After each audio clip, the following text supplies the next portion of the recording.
only an observation I would like to make. Yes, please, go ahead and make it.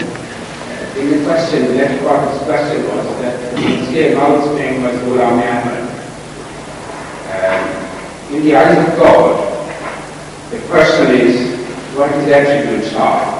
And because the promised Messiah was a manifestation of Ahmad, God has addressed him many times, Ya Ahmad. So the point that his name was Ghulam Ahmad does not arise. That is what? It does not arise in this context that it was known Ahmad. Yes, I think this is not what he wanted to say. What he wanted to say that was perhaps that one part of his name was Ahmad, so he was Ahmad. He was proving a point quite opposite to what you think he was saying. He said because Ghulam Ahmad was a name, part of which was Ahmad. So by Ahmad, perhaps the old Messiah was referring to him. But this is not correct. Directly, he has not been referred to. Only through the proper channel of Hazrat Muhammad Mustafa Sallallahu Alaihi Wasallam. He was a combination of all the best attributes that were ever revealed in the form of early prophets separately.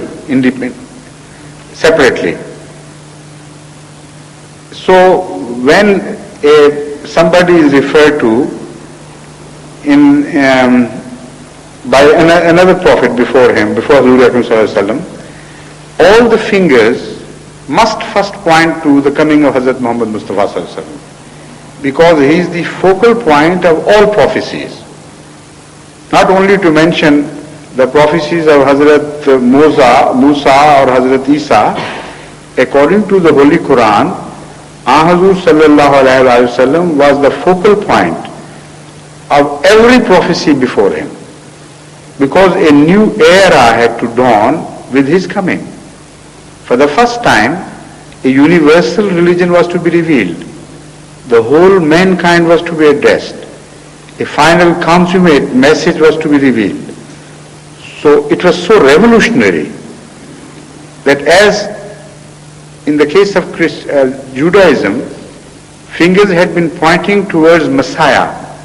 It was the greatest event in Judaism which was to come. So in the world events, this was the event to which every finger was pointing. So once you reach that focal point, from then on, taking your authority, driving your authority from him, you can speak of other prophecies. So not by short-circuiting. Whenever you make that mistake, you are left without an argument, and you are thoroughly beaten in this. Rightly so, because you have tried to short-circuit. So Hazur Akram Sallallahu Alaihi Wasallam was Muhammad, was Ahmad, there is no doubt about it. Initially, in the first rite, he was the one. And then from him emanated his attribute of Ahmad.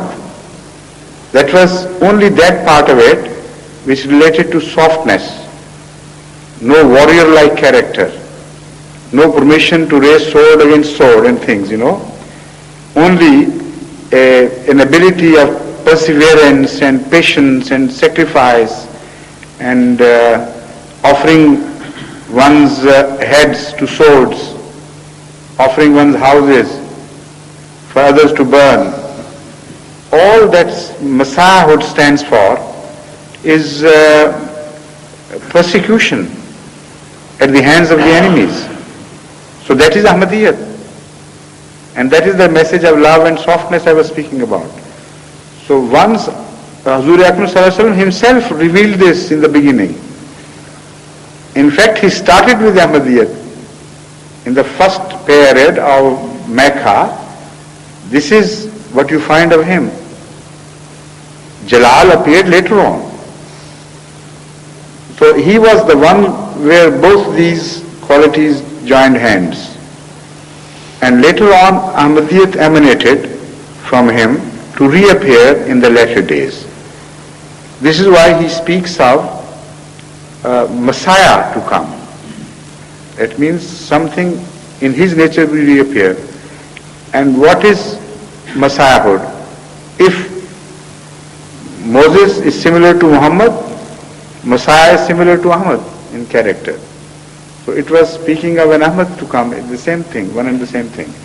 This is why the early scholars, as I pointed out, not the present day mullahs, the early scholars have been speaking of this very generously and very profusely, that the second advent of Hazrat Muhammad Mustafa Sallallahu Alaihi Wasallam would be a manifestation of Ahmadiyyah.